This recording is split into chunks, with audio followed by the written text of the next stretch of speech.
Welcome all of you in target for IQ. ये आपका YouTube channel है और टारगेट फॉर आईक्यू नेक्स्ट आपके लिए प्रेजेंट कर रहा है Uttar Pradesh judicial service examination के लिए test series, mock test series, जो कि आपका 12 मई 2021 से स्टार्ट होगा। इसमें आपके इसके फीचर्स में आपको 15th full length mock test मिलेंगे।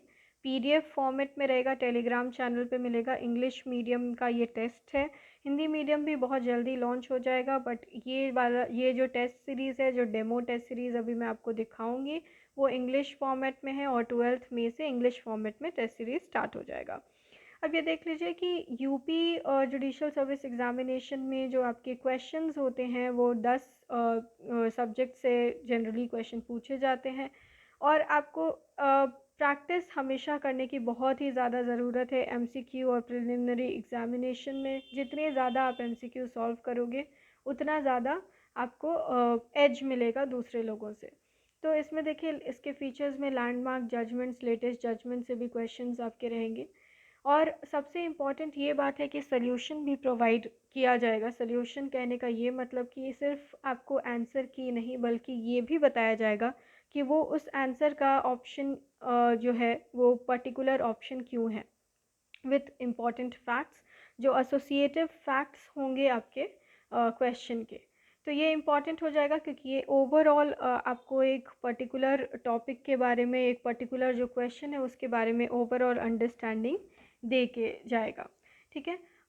ये सारा जो मेजर आपका जो सब्जेक्ट एरिया यूपी जुडिशरी में, जैसे कि सीपीसी, सीआरपीसी, एविडेंस और आईपीसी, इससे रिलेटेड क्वेश्चंस जो दूसरे जुडिशियल सर्विस एग्जामिनेशन में भी रहते हैं। तो आप इसके बारे में जो दूसरे जैसे आरजेएस है या डीजेएस का भी लोग तैयारी कर रहे हैं, तो ये मेजर सब्जेक्ट एरियाज़ के प्रिपरेशन के लिए इस टेस्ट को ले सकते हैं। इसके की टेक अवेज में देखिए, 1500 एमसीक्यू क्वेश्चंस मिलेंगे आपको। 15 क्वेश्चन, एक क्वेश्चन पेपर में आपको 150 क्वेश्चन, तो वैसे करके आपको लगभग 1500 प्लस क्वेश्चंस मिलेंगे, covering important and targeted areas and provide boost and add flavour to your preparation. तो देखिए, आज मैं आपको 50 क्वेश्चंस जो हमारा मॉक टेस्ट सीरीज़ चलेगा उसका मैं आपको डेमो के लिए 15 क्वेश्चन लेके आई हूँ। सबसे पहले मैं आपको ये दिखा दूँ कि सल्यूशन किस तरीके से बात कर रहे थे, कि सल्यूशन जो आपको मिलेगा वो इस तरह का होगा कुछ। ये देखिए, इसमें आपको सिर्फ ये भी बताया हुआ है कि इम्पॉर्टेंट पॉइंट क्या है, एसोसिएटिव पॉइंट। सेक्शन 31 के बारे में बात की गई थी फर्स्ट क्वेश्चन में। तो सेक्शन 31 ये बताया जाता है कि एडमिशन जो है वो स्टॉपल होगा, वो कंक्लूसिव प्रूफ नहीं है। अब आपको कंक्लूसिव प्रूफ जो है सेक्शन 4 में डिफाइंड है। इंडियन एविडेंस एक्ट में 3 ऐसे प्रोविज़न है जहां कंक्लूसिव प्रूफ के बारे में बात की गई है। Section 41, section 112, section 113। Conclusive proof क्या है, सेक्शन 4 में बताया गया है और एस्टॉपल का प्रोविज़न आपका 115 टू 117 है। तो इस तरीके से आपको इम्पॉर्टेंट फैक्ट के साथ बताया जाएगा सॉल्यूशन में कि किस तरह से उसका आंसर करना है या ओवरऑल अंडरस्टैंडिंग कैसे बनानी है। चलिए करते हैं आपके 50 क्वेश्चंस। तो 50 क्वेश्चंस का फर्स्ट क्वेश्चन आपका वही हो गया। Section 31 of the Indian Evidence Act says that admissions are not conclusive proof of the matters admitted, but they may operate as C। इसका आंसर हो जाएगा estoppel। Section 31 में ये दिया हुआ है। A dying declaration can form the sole basis of conviction without any corroboration by independent evidence। इसमें dying declaration के बारे में बात की गई है, जिसमें ये लिखा हुआ है कि क्या dying declaration एक substantive piece of evidence कहलाएगा या उसको corroboration की ज़रूरत होगी। तो इसका ये आंसर होगा can form the basis of conviction without any corroboration by independent evidence, because it's a piece of, इसको अच्छा एक strong piece of evidence, substantial piece of evidence भी माना जाता है। अब ये देखिए, relevant confession will become irrelevant when it is made to police officer, आपका सेक्शन 25 में दिया हुआ है।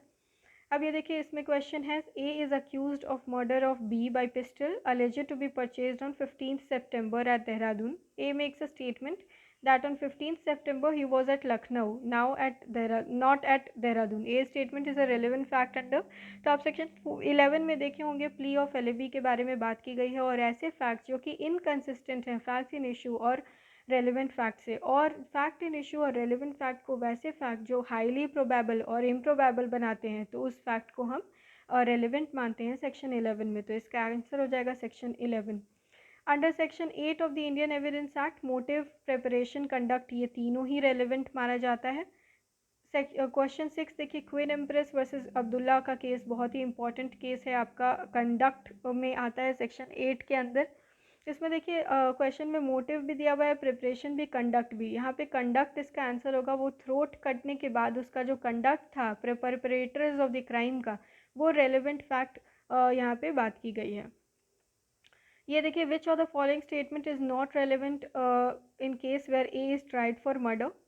तो आप क्रिमिनल केस में देखिएगा कि A is a man of bad character. Bad character evidence जो है सेक्शन 54 आप देखेंगे तो देखिएगा कि क्रिमिनल केस में bad character is not a relevant fact, rather good character could be a relevant fact. आपका सेक्शन 54 में दिया है कि रेलिवेंट फैक्ट नहीं होता है बैड कैरेक्टर, जबकि कैरेक्टर ही इटसेल्फ क्वेश्चन में क्यों ना हो। तो इसलिए इसका आंसर डी हो जाएगा। फिर देखिए, which section of the Indian Evidence Act deals with only civil matters. तो 23 जो है सिविल मैटर के ही ऊपर डील करता है। बाकी जो आपका प्रोविजन है 27 वो कन्फेशन से रिलेटेड है, क्रिमिनल मैटर। सेक्शन 53 ये भी आपका criminal character evidence in relation to criminal दिया हुआ है। उसके बाद फिर आपका सेक्शन 133 एकम्प्लिस के बारे में बताया गया। तो बाकी सारे जो हैं क्रिमिनल ऑफेंसेस को डील करते हैं, बट 23 जो है वो आपका सिविल मैटर्स में ही यूज़ होता है। तो case of Kashmira versus state of MP, ये कौन सा केस है? ये कन्फेशन ऑफ अ को एक्यूज्ड का केस है। तो ऑप्शन इसका डी हो जाएगा। Kashmira versus state of MP में बताया गया है कि कोराबोरेशन ऑफ एविडेंस का कितना इंपॉर्टेंस है। और को एक्यूज्ड का जो आप देखेंगे सेक्शन 30 में कि को अक्यूज्ड का कन्फेशन कितना इम्पॉर्टेंट है, तो इसमें आप सेक्शन 30 में आप पढ़ेंगे तो उसमें दिखा रहेगा कि court may take into consideration. तो उसमें वर्ड यूज़ किया गया है मे टेक इनटू कंसिडरेशन। इसका मतलब है कि कोरैबोरेशन बहुत ही एसेंशियल है। तो क्या कोरैबोरेशन का पॉइंट्स है वो Kashmira versus state of MP में इंपॉर्टेंट डील किया गया था। Expert is qualified to testify on which of the following, matter of science, question of art, foreign law, all of the above. तो इसका आंसर हो जाएगा आपका all of the above. Foreign law के ऊपर भी एक्सपर्ट एविडेंस दिया जा सकता है, सेक्शन 45 में इसका रेलेवेंस बताया गया है। देखिए, रेलेवेंसी ऑफ एक्सपर्ट एविडेंस जैसे कि मैंने बताया 45 से 48 में डील करता है। अभी देखिए, रेस इंटर एलिया एक्टा, ये एक इम्पॉर्टेंट मैक्सिम है, एसोसिएटेड है सेक्शन 46 से। In criminal case, previous good character of the accused is relevant, but previous bad character of the accused is not relevant। ठीक है, तो इसका आंसर हो जाएगा आपका बी। पकाला नारायण स्वामी का केस डाइंग डिक्लेरेशन के ऊपर है। Court can presume about the legality of digital signature. आप देखिए चले जाइए सेक्शन 90A में आपको मिल जाएगा 5 ईयर ओल्ड डॉक्यूमेंट का प्रिजम्पशन है, और ये मे प्रिज्यूम प्रिजम्पशन है। ठीक है, ये आपको सारे इंपॉर्टेंट फैक्ट्स में आपको मिल जाएंगे कि ये मैंने जैसे इस 15 का सोल्यूशन आपको दिया होगा तो बताया होगा कि refer to section 90A, and then उसमें ये भी बताया होगा कि it is a may presumption. ठीक है, तो टारगेट फॉर आईक्यू 12 मई को से स्टार्ट कर रहा है आपका ये test series, full length test series with important judgments and covering all the landmark and latest judgments. ठीक है, 16 में आते हैं, when the confession of the accused person is not recorded in the manner provided in 164 CRPC, oral evidence of the magistrate is not admissible to prove that confession was so made. ये किस case में बोला गया है? State of UP versus सिंघारा सिंह। ठीक है, minimum period देखिए, एग्जीक्यूटिव मैजिस्ट्रेट जो है डिटेंशन में कस्टडी में भेज सकता है, वो कितना डे का होगा ये आपका दिया हुआ है 161 का क्लॉज 2A में। ठीक है, और ये it should not exceed 7 days. तो एग्जीक्यूटिव मैजिस्ट्रेट 7 डेज़ का दे सकता है आपका पुलिस कस्टडी, और जो है जुडिशियल मैजिस्ट्रेट 15 डेज़ का दे सकता है। बहुत ही इंपॉर्टेंट डिस्टिंक्शन है, कई बार एग्जामिनेशन में ये पूछा गया है। 190 में कॉग्निजेंस कौन ले सकता है? तो जुडिशियल मैजिस्ट्रेट ले सकता है। एरर और omission in framing of charge, तो अगर कोई एरर हो गया है फ्रेमिंग ऑफ चार्ज में तो फिर वो मटेरियल होगा या इमटेरियल होगा। तो जब तक कि अक्यूज्ड को उससे कोई हानि ना हो तब तक वो क्या बोलते हैं, इमटेरियल होगा। लेकिन अगर अक्यूज्ड को कोई हानि हो रहा है तो it would be a material evidence. तो क्या लिखा? Is material only if it has occasion prejudice to the accused. इसका ऑप्शन बी हो जाएगा। इसके लिए आप रेफ़र करेंगे section 215 read with, section 464 and 465 of CRPC। फिर देखिए for which section, in which section of CRPC the trial procedure of warrant case is given. ये तो आपका 238 से 250 तक है। सबसे पहले आपका सेशंस ट्रायल दिया हुआ है 227 ऑनवर्ड्स। उसके बाद आपका ये दिया हुआ है वारंट ट्रायल। अब वारंट ट्रायल भी दो तरीके का होता है, जो कि ऑन पुलिस रिपोर्ट के बेसिस पे होता है या otherwise on the police report. तो वो दोनों का डिस्टिंक्शन बहुत ही इंपॉर्टेंट है। और उसके बाद कंक्लूसिव सेक्शन है 248 टू 250 जो है वो बात करता है जो दोनों के ऊपर एप्लीकेबल होगा। ठीक है। Who has the power of summary trial, तो इसमें देखिए सारे ऑप्शन हैं। चीफ जुडिशियल मैजिस्ट्रेट भी कर सकते हैं, मेट्रोपॉलिटन मैजिस्ट्रेट भी, फर्स्ट क्लास मैजिस्ट्रेट भी। तो all of the above would be the answer. The maximum term of imprisonment in a summary trial is, ये देखिए ये थोड़ा सा ट्रिकी क्वेश्चन होता है।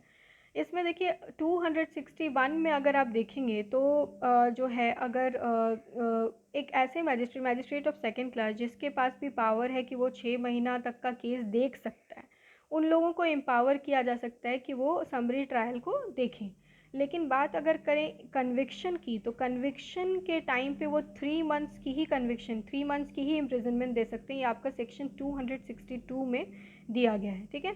अब देखिए 23 question, an accused can make an application for plea bargaining if, ये देखिए जो आपका मर्डर है या affecting socio economic condition of the country या वुमेन एंड चिल्ड्रन से रिलेटेड अगर कोई ऑफेंस है, इन तीनों में प्ली बार्गेनिंग नहीं हो सकती है। प्ली बार्गेनिंग आपका चैप्टर 21A में दिया हुआ है और ये रीसेंट अमेंडमेंट के थ्रू एडेड है। ये अमेंडमेंट का ईयर भी आपको देखना चाहिए। और उसके बाद ये थेफ्ट का केस जो है वो प्ली बार्गेनिंग में का केस हो सकता है, बाकी सारे केसेस नहीं हो सकते। ठीक है। Which provision requires that evidence must be given in the presence of the accused, तो प्रेजेंस ऑफ द अक्यूज में ही एविडेंस दिया जाना चाहिए। जनरल ये रूल है 273 CRPC में प्रोवाइडेड है। Under section 311 of CRPC, a witness can be called on the motion of the prosecution, defense or on the motion of the court। ये तीनों ही ऑप्शन आपका करेक्ट है। तो आप सेक्शन 311 ऑफ CRPC में देखेंगे all of this would be the answer. Offences can be compounded, इसका जो आपको प्रोविज़न दिया हुआ है वो सेक्शन 320 में दिया हुआ है CRPC के। अब ये देखिए एक इम्पॉर्टेंट सेक्शन आ जाता है 209 में, सेशन कोर्ट जो है वो under which section sessions court can commit the case. ठीक है। तो ये आपका 209 में दिया हुआ है। ठीक है, कुछ ऑफेंसेस के बारे में। दूसरा आपका दिया हुआ है 323 में, इम्पॉर्टेंट क्वेश्चन है। जजमेंट देखिए, जजमेंट कंसाइज स्टेटमेंट भी होता है, पॉइंट फॉर डिटर्मिनेशन के बारे में भी बताता है, decision on the points of determination and the reason therefor. तो तीनों ही ऑप्शन करेक्ट हो जाएगा, ऑल ऑफ द अबव होगा answer. 357A clause 2 CRPC quantum of compensation decide करता है स्टेट और डिस्ट्रिक्ट लीगल सर्विस अथॉरिटी। ये आपका जो है विक्टिम कॉम्पनसेशन से रिलेटेड ये प्रोविजन है। अब देखिए which section of CRPC provides that no court shall alter the judgment after it has been signed. तो इसका ये रेलेवेंट सेक्शन हो जाएगा आपका 362, जिसमें की बात किया गया है कि एक बार जब साइन हो जाता है जजमेंट तो no court can alter that judgment. लेकिन उसका एक एक्सेप्शन है कि अगर कोई तरह का अर्थमेटिकल एरर हो गया, ठीक है, तो उसको ठीक किया जा सकता है। अब देखिए डिक्री होल्डर, ये आपका CPC का क्वेश्चन है। डिक्री होल्डर जो है वो कोई 2 क्लॉज 3 में आपके CPC में डिफाइंड है। Need not be a party to the suit, the term is not confined to the plaintiff. तो कोई भी ऐसा पर्सन जिसको की डिक्री उसके फेवर में हो तो उसको हम डिक्री होल्डर कहते हैं। वो need not be the parties to the suit और ज़रूरी नहीं है कि वो प्लेंटिफ होगा। ठीक है, तो इसका आंसर हो जाएगा C।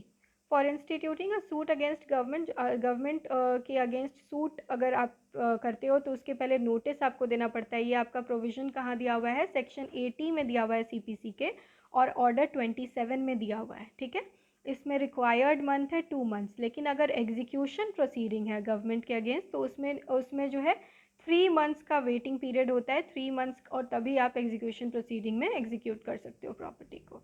ठीक है, तो ये आपका सेक्शन 80 में दिया हुआ है गवर्नमेंट नोटिस के बारे में। फिर देखिए provision relating to interpleader suit, ये आपका 88 सेक्शन में भी है और ऑर्डर 35 CPC में भी डिफाइंड है। तो इसका ऑप्शन हो जाएगा D। Res judicata consent compromise decree पे एप्लीकेबल नहीं है। ऑर्डर 23 में कंसेंट डिक्री के बारे में बात की गई है और जो है res judicata dismissal and default के ऊपर भी नहीं लागू होता है। तो इसका ऑप्शन हो जाएगा सी। रेस जुडिकाटा का प्रोविज़न देखिए सेक्शन 11 ऑफ सीपीसी में डिफाइंड है। उसके जो 6 एक्सप्लेनेशंस हैं, ठीक है, वो इम्पॉर्टेंट है आपके। उसमें आपका जो 4th नंबर पे है कंस्ट्रक्टिव रेस जुडिकाटा, कई बार क्वेश्चन आपके एग्जाम में पूछे जाते हैं। Which are the following is the suit of civil nature. तो सिविल नेचर में पॉलिटिकल राइट का क्वेश्चन या फिर कास्ट बेस्ड क्वेश्चन जिस सिविल नेचर का सूट में नहीं आता है, आपका suit of civil nature defined है सेक्शन 9 ऑफ सीपीसी में। सेकेंड अपील का केस है मदन लाल वर्सेस बाई कृष्णा, तो इसका ऑप्शन हो जाएगा आपका ए। डॉक्ट्रिन ऑफ रेस्टिट्यूशन का जो है प्रिंसिपल एक्टस क्यूरे नेमिनम ग्रेवाबिट, ये ऑप्शन बी हो जाएगा। इसका मतलब ये होता है कि कोर्ट किसी भी कंडीशन में नो कोर्ट कैन एक ऐसा प्रोसीडिंग कर सकता है जिससे किसी दूसरे को नुकसान पहुंचे, ठीक है।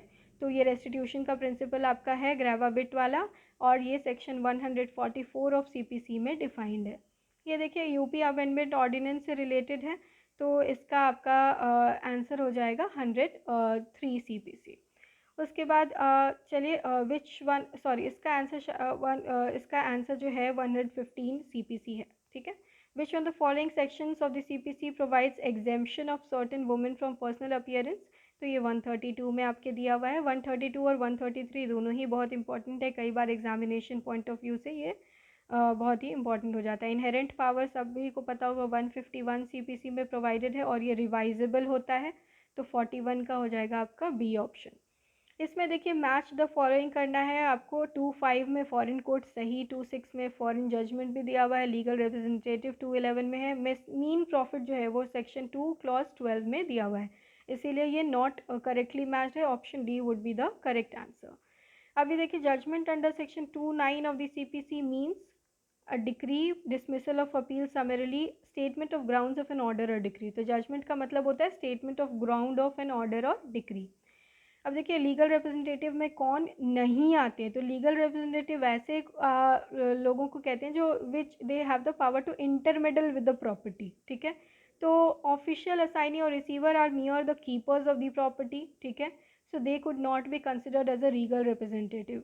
They are the officers of the court. They are just there to keep the property intact. They could not be regarded as a legal representative. फिर देखिए सेक्शन 45 में decree is preliminary when further proceeding has to be taken और the suit is to be completely disposed of. इसका answer ही हो जाएगा। Common intention और similar intention का जो डिफरेंस है ये बहुत ही लीडिंग केस है महबूब शाह वर्सेस एम्परर में आपको दिया गया है। पब्लिक सर्वेंट कौन नहीं है? Public servant is defined under section 21 of IPC. Secretary of a cooperative society can not be considered as public servant. ये देखिए 65 में आपका दिया हुआ है कि अगर फाइन जो है when the offence is punishable with imprisonment as well as fine, imprisonment भी है फाइन भी है, और maximum term of punishment can be awarded in default of payment of fine shall not exceed, ये हो गया 1/4 हो जाएगा। इसका आपका सेक्शन 65 ऑफ आईपीसी में दिया गया है। सॉलिटरी कन्फाइनमेंट से रिलेटेड आपका सेक्शन 73 74 है आईपीसी का, और 3 महीने से ज़्यादा सॉलिटरी कन्फाइनमेंट नहीं दिया जा सकता है। फिर देखिए A in good faith accuses that before a magistrate. तो अगर गुड फेथ में किया गया है without any malice intention, without any intention, तो A has committed no offence. तो ये देखिए आपका जो आंसर की में है प्रोवाइडेड, उसमें इम्पॉर्टेंट जो आपका पॉइंट्स है उसको एक बताने की कोशिश की गई है कि इम्पॉर्टेंट रेफरेंस के लिए, ताकि आपको एक पूरा, ये तो 50 क्वेश्चन का सेट था जो कि डेमो के लिए लिया गया था। आपका ऐसे 150 क्वेश्चंस का सेट होगा, फुल सेट होगा, जिसमें इंटरनेशनल लॉ के भी क्वेश्चंस, करंट अफेयर से रिलेटेड क्वेश्चंस भी आपको मिलेंगे। तो अगर आपको अच्छा लगा हो तो आप ज्वाइन कर सकते हैं, दिए गए डिस्क्रिप्शन पे आपको डिटेल्स मिल जाएंगे। 75001100 314 के ऊपर आप कॉल कर सकते हो। डिस्क्रिप्शन में जो है डिटेल्स दिए हुए हैं उसके ऊपर आप क्वेरी कर सकते हो।